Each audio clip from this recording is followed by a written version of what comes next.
Ayan po ang aking motor. Hindi po siya nagagamit kasi maulan ang panahon. Ayan.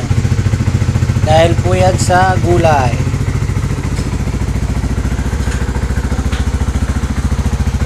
Ayan. Bali po, magdadalawang linggo na siya. Ito po ang kanyang itinakbo lang.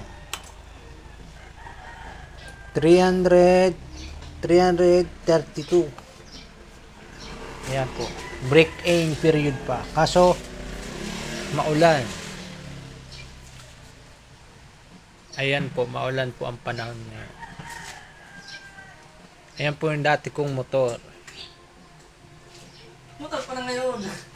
Motor niya na ngayon. Binigay ko na.